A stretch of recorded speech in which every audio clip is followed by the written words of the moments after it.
Nick was a British English teacher with a big dream. He wanted to help people from all over the world speak English better. Nick had a coaching centre in London, a vibrant and diverse city. Every day, he taught his students how to improve their spoken English fast. Nick was not alone in his mission. He had an assistant named Sophia. Sophia was smart, friendly, and always ready to help. She had a warm smile and a patient manner, which made the students feel comfortable and eager to learn. Together, Nick and Sophia made a great team.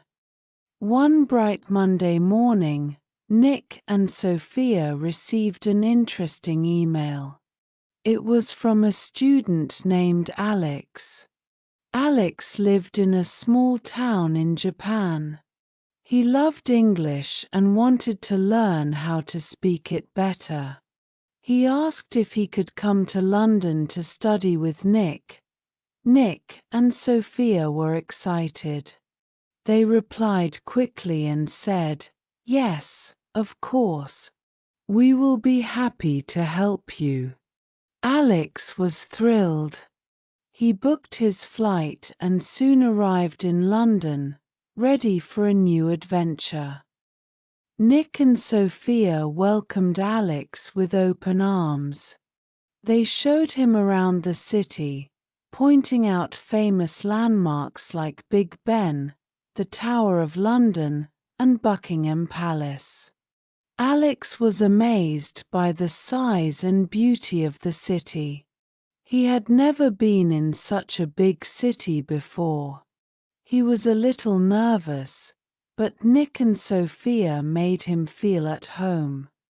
The next day, classes began. Nick and Sophia introduced Alex to the other students. They came from all over the world: Maria from Spain, Ahmed from Egypt, Chen from China, and many others. Each student had their own reason for wanting to learn English, but they all shared the same goal: to improve their speaking skills. Nick started the class with a fun icebreaker game. "Let's play 2 truths and a lie," he said. "Each of you will say 3 things about yourself. 2 of them should be true, and 1 should be a lie. The rest of us will guess which one is the lie." The students laughed and started thinking about what to say. Alex went first. "Hello, everyone. My name is Alex. Here are my 3 statements. I play the guitar, I have a pet cat, and I have been to the United States." The other students thought for a moment. Maria raised her hand. "I think the lie is that you have been to the United States," she said. Alex smiled. "That's correct. I have never been to the United States. I hope to go there someday, though." The game continued, and the students got to know each other better. They laughed and chatted, and the ice was quickly broken. Nick and Sophia were pleased to see everyone getting along so well. As the weeks went by, Alex worked hard in his classes. Every day, he practiced speaking English with Nick and Sophia. They used a variety of methods to keep the lessons interesting. They played fun games, read interesting stories, and even watched British TV shows. Nick would often pause the shows to explain new words and phrases, and Sophia would help the students practice saying them correctly. One day, Nick decided to take his students on a special trip. "We are going to visit the British Museum," he announced. It's a great place to learn about British history and culture. The students were excited. They got on a big bus and traveled to the museum. Inside, they saw many amazing things, ancient artifacts, beautiful paintings, and even the famous Rosetta Stone. Nick explained everything in simple English, so everyone could understand. Alex was fascinated. He asked many questions and practiced speaking English with the other students. Sophia helped him find the right words and corrected his mistakes gently. By the end of the day, Alex felt like he had learned so much. After the museum visit, Nick and Sophia had another surprise for the students. They organized an English-speaking competition. "This will be a fun way to practice what you've learned," Nick said. The students were excited but also a little nervous. Each student had to give a short speech in English. They could talk about anything they wanted. Alex decided to talk about his favorite hobby, playing the guitar. When it was his turn, Alex stood up. His hands were shaking a little, but he took a deep breath and started speaking. "Hello, everyone. My name is Alex. Today, I want to tell you about my favorite hobby, playing the guitar." Alex spoke slowly and clearly.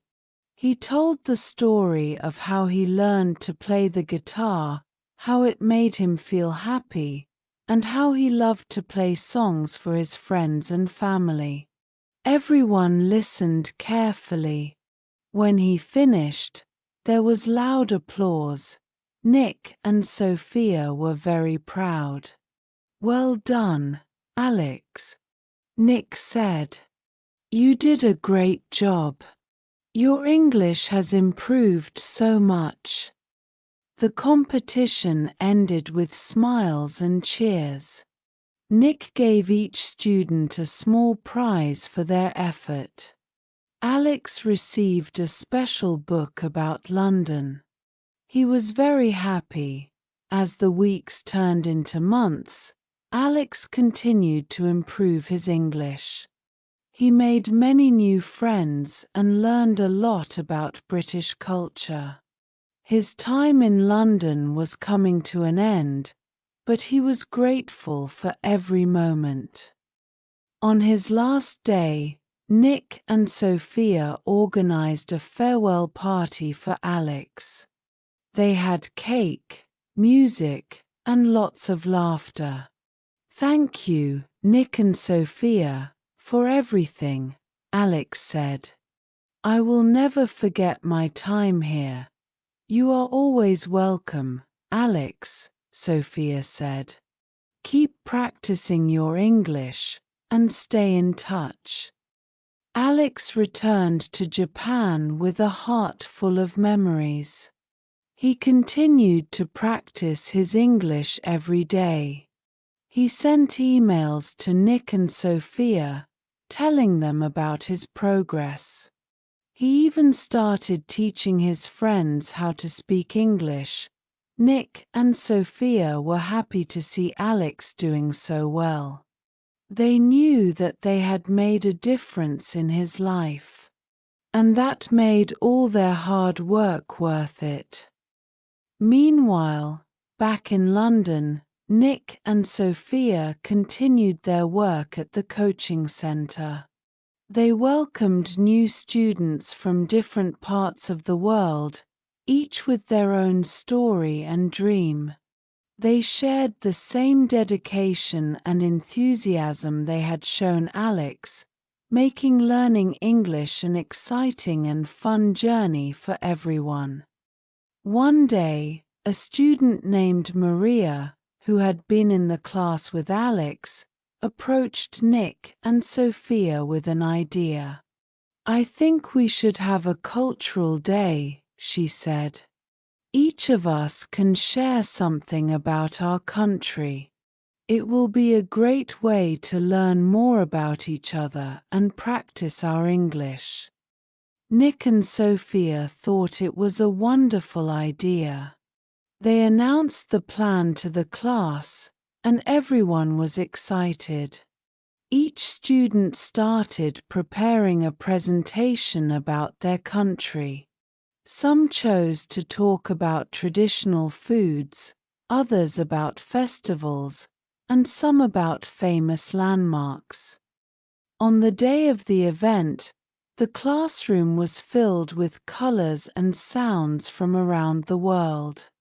Maria brought Spanish tapas for everyone to try. Ahmed showed pictures of the pyramids and taught the class a few words in Arabic. Chen performed a traditional Chinese dance, and many others shared their unique cultures. Alex, who was now back in Japan, joined the event through a video call.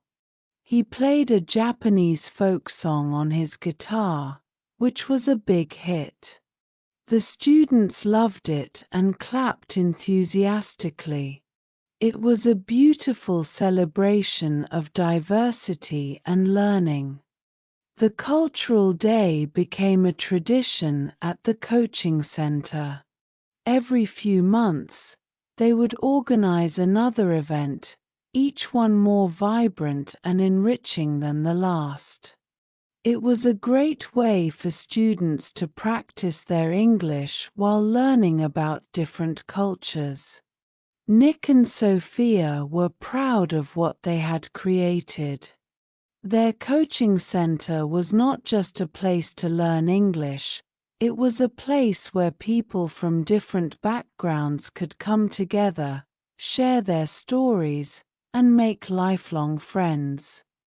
One evening, after a particularly successful cultural day, Nick and Sophia sat in the empty classroom, reflecting on their journey. "We've come a long way," Nick said, smiling.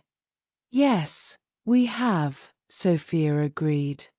"And there's still so much more to do. So many more students to help." They raised their cups of tea in a toast. "To more adventures," Nick said. "To more adventures," Sophia echoed. And so, the English adventure of Nick and Sophia continued. They helped many more students from around the world, each with their own story and dream. Together, they made learning English an exciting and fun journey for everyone. One day, years later, Nick received another email.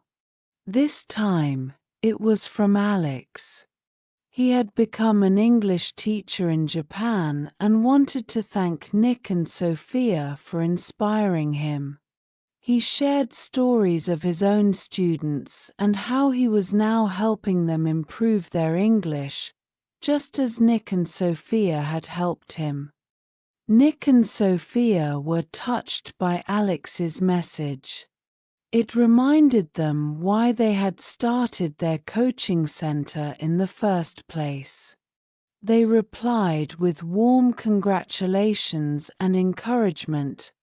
Nick and Sophia knew that their journey was far from over.